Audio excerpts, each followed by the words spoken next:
Magandang araw kaibigan! Tuloy po kayo sa Felicidad's Channel. Sa mga kwento ng buhay at pag-ibig na hinalukay sa natatagong baul ni Felicidad. Pero bago po tayo magpatuloy, huwag niyo pong kalilimutan na i-like ang video, i-subscribe ang channel, at i-click ang notification bell para lagi kayong updated sa mga parating pa na upload.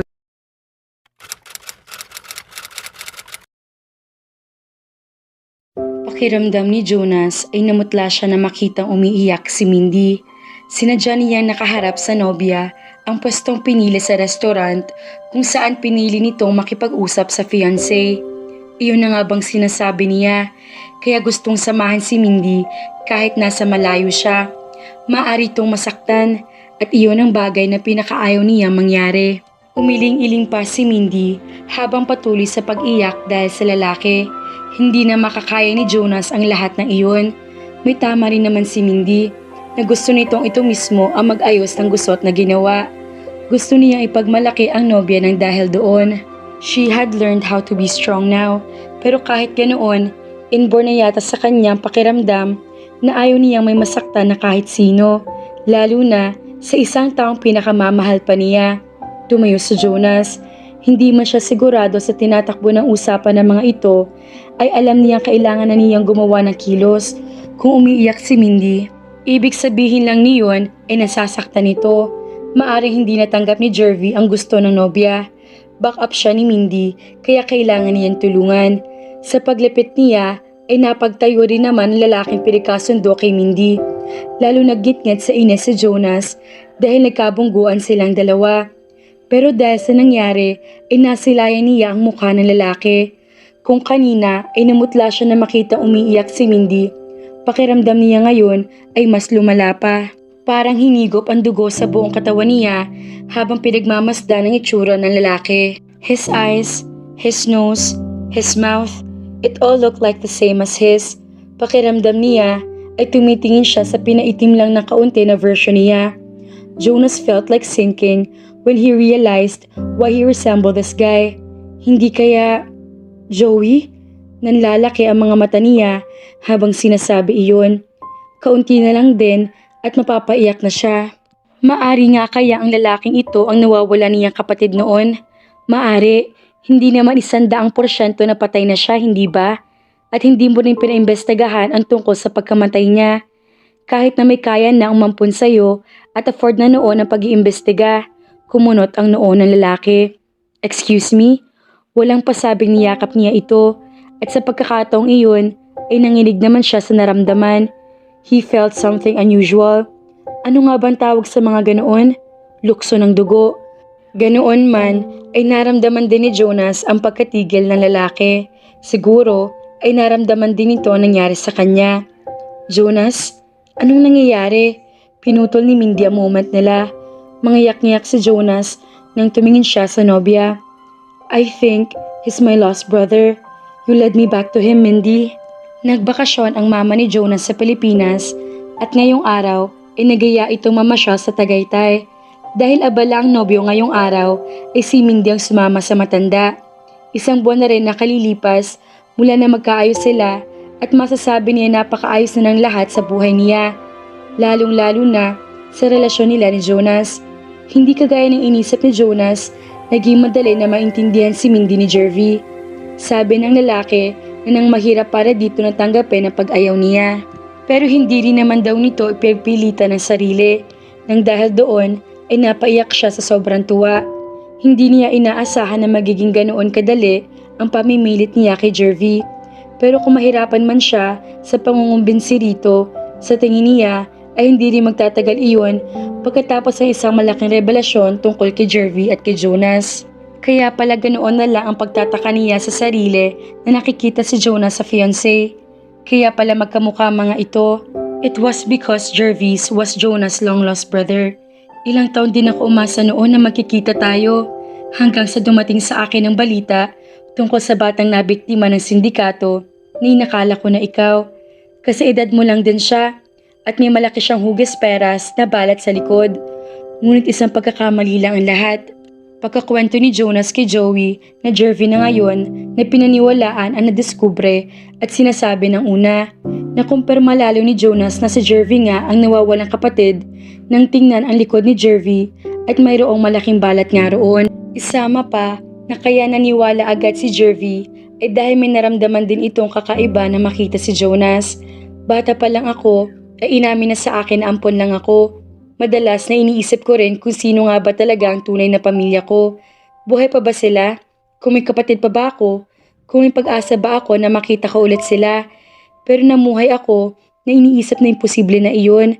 Napakabata ko pa nang mawala ako at hindi ko nga daw masabi ang tunay na pangalan ko. Tanging Jervy lang daw ang nasabi ko noon kapag tinatanong ako nang matugpuan ako ni na Papa na natutulog sa harap ng bahay nila noon. Kwento ni Jervy. Hindi ko alam kung ano nangyari, kung bakit bigla ka na lang nawala sa evacuation center noon. Pinilit kitang hinanap. Nagsumbong ako sa pulis, pero dahil siguro bata pa ako, ay hindi nila ako ganong inasikaso. Isama pa na mahina rin ang kapangyarihan ni na sister. Naintindihan ko rin na hindi lang ako inaasikaso nila, kaya naging mahina at hindi matagumpay ang paghahanap ko. Sumuko ko sa iyo, Joey, nang ampunin ako ni Dr. Elvira. At kahit alam kong kaya niyang i-afford ang lahat na pag-iimbestiga tungkol sa'yo, ay hindi ko ginusto pa na gawin. Napakasakit naman nangyari at ayaw ko nang balikan ang mga iyon. Gusto ko na lang nakalimutan ng lahat. Pero talaga malaro ang tadhana. Pinagtagpo ulit tayo. Ngumiti si Jervy. Hindi ko rin inaasahan, pero naniwala ako na maaring ikaw nga ang nawawalang parte ng pagkatao ko. Something unusual happened to me when you hugged me. Napakamapaglaro ng tadhana, wika nito. Pero siguro ay lahat din ay nangyayari na may rason. Kaya naging medyo huli na si Mindy na ipaglaban ang pag-ibig niya sa'yo. Ay dahil gusto rin ng tadhana na magkita tayo. Hinawakan ni Jonas ang kamay ni Mindy. Yes, she led me back to you. Tinapik ni Jervy ang likod ng kapatid. And because of it, nararapat ko lang talaga na pagbigyan siya sa gusto mo. I'll give her back to you. Hindi sekreto kay Mindy ang tungkol sa pagkakaroon ng kapatid ni Jonas bago ito inampon ni Dr. Elvira. Pero dahil na rin sa inakala na nobyo ay patay ng kapatid, ay hindi kailanman dumapo sa isip niya. Kahit naiisip na kamukha ni Jonas si Jervy, ay maaring si Jervy na pala iyon. Isama pa na nasanay rin siya na Jervy ang tawag sa naging fiancé kaysa sa totoong pangalan nitong Joey. Iyon kasi ang nickname ng lalaki at mas preferred din ni Jervy na tawagin ito sa ganoong palayaw. Naging mapaglaro ang tadhana sa kanila, pero ipinagpasalamat ni Mindy na sa mabuting paraan naman ang mga iyon. Naging maayos din ang pagsasama ni na Jonas at Jervy. Natanggap agad ng mga itong isa't isa at agad din natanggap ng mga nag-ampon sa kapatid ang hindi inaasahan na pagkikita. At nang dahil doon ay lalong naging kakampi nila si Jervy tungkol sa pag-ayaw ni Mindy sa engagement nila. Hindi naman nagtagal ay nakumbinsi rin nila ang pamilya ni Jervy sa pag-ayaw niya. Si Jervy ang lubos na nagpaliwanag na rin sa mga ito kaya naging madali lang iyon. Sinabi ng lalaki na sa kabila na nangyari ay maaasahan pa rin ng ama ni Mindy ang suporta nito sa darating na eleksyon. After all, Jervy owed it to Mindy for uniting with him with his long-lost family. It was a very blissful and busy month. Marami nagbago sa buhay nila, pero lahat ay para sa ikagaganda niyon. Pati ang relasyon ni Mindy at ni Jervy ay naging maayos din dahil kay Jonas. Wala ng hard feelings dahil sa pag-back out ni Mindy. Naging malapit pa nga sila ni Jervy. Naging magkaibigan ng turing sa isa't isa. At sa katunayan nga ngayon ay kasama rin nila si Dr. Elvira o tinatawag ni Mindy na Mama Elvira, ang lalaki sa pamamasyal sa Tagaytay. Naaliw ng gusto si Mama Elvira sa Tagaytay kaya gabi na makaalis sila roon. Pero hindi papapigil ang mama ni Jonas sa paggala dahil na makababa sila nagyaya naman ito sa Nuvali sa Santa Rosa upang mamasyal doon. Pinagbigyan nila ito ni Jervy. Nang nasa Nuvali ay si Jervy ay nagpresenta na magtulak ng wheelchair ng ginang. Maraming tao sa lugar dahil na rin sa Sabado siguro. Isama pa na may nakita silang event yata na magaganap doon. May sounds dahil tila may banda at iba't ibang ilaw kasi.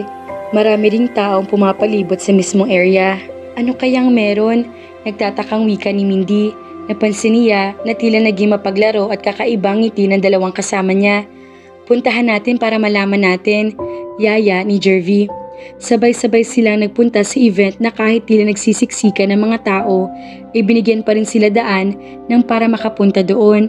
Nang makita kung anong tila kaguluhan, ay may isang pamilyar na kanta at tinig na narinig si Mindy.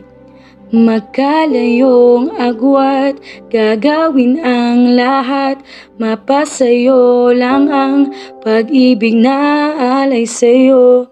It was Jonah's voice and he was singing their favorite song. Yun ang paborito nilang kanta dahil ang kantang iyon ay nagpapahiwatig tungkol sa isang long-distance relationship na uri ng relasyon nila ni Jonas. Sa tuwina kapag magka-Skype sila ng nobyo ay kinakanta nito iyon sa kanya. Hindi maintindihan ni Mindy ang nararamdaman. Tumingin siya sa paligid at nanlaki ang mga mata na makita naroroon din ang pamilya niya.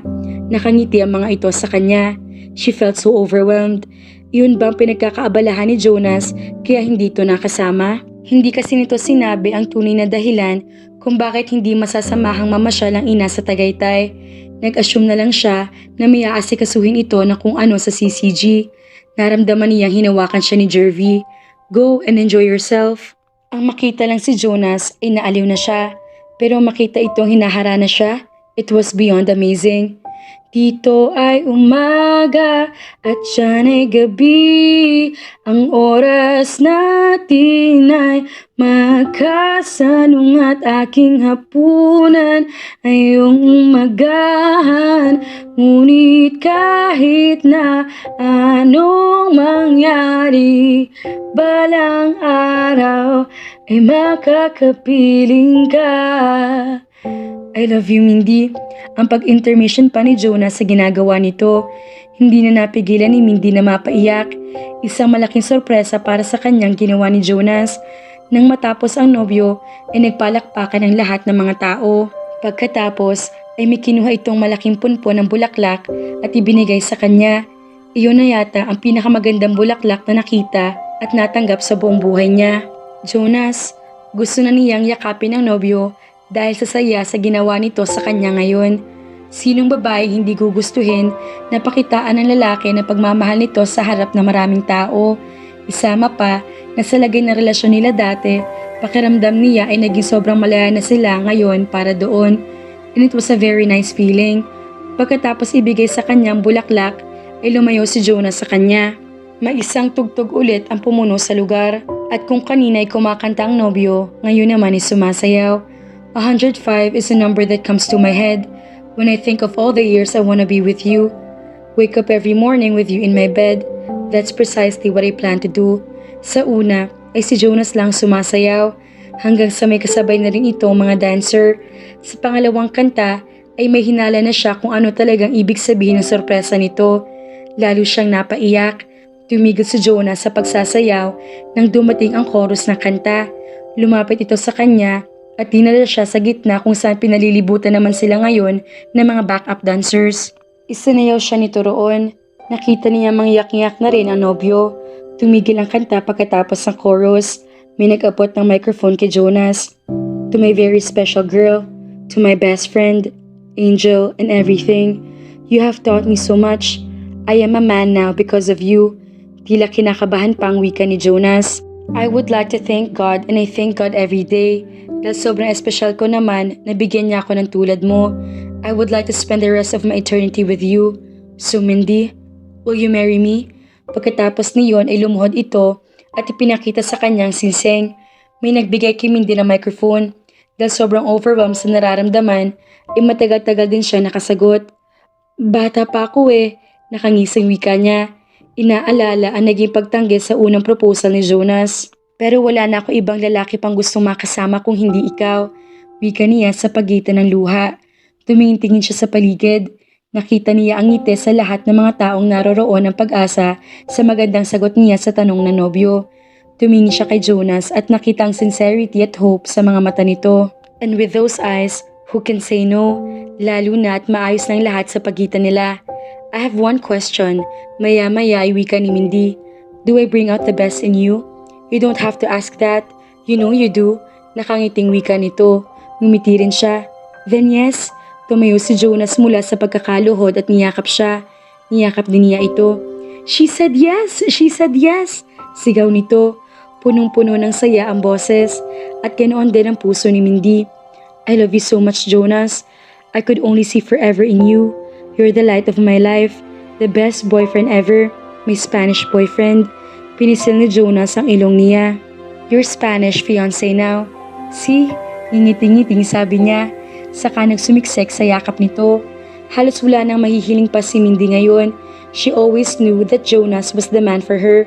Masaya siya na ipaglaban ang nobyo at dahil doon, inaani niya ang naging magandang consequences ng pagiging matapang. Nakuha niya ang pagmamahal ni Jonas at ang kalayaan na akala niya hindi makukuha noon. Pero ganoon nga sigurong pag-ibig. Minsan, ay kailangan mong gawin ang pinakakinatatakutan mong bagay dahil iyon mismo ang makakapagpalaya sa iyo. After all, you have to fight through some bad situations and days to earn the best days of your life. And this day was one of the best. And Mindy knew that the days that were to come would also be so. Dahil sa piling ni Jonas, doon niya maipapaliwanag kung ano talagang salitang forever. Hay mga ka-felicidad, isang happy ending na naman ang ating nasaksihan sa pagitan ni Jonas at ni Mindy. Sana po ay patuloy ninyong suportahan ang aming channel. Maraming salamat po. Shoutout po kina Nuray ni Aini at Jerilyn Tagumaya. Maraming salamat po.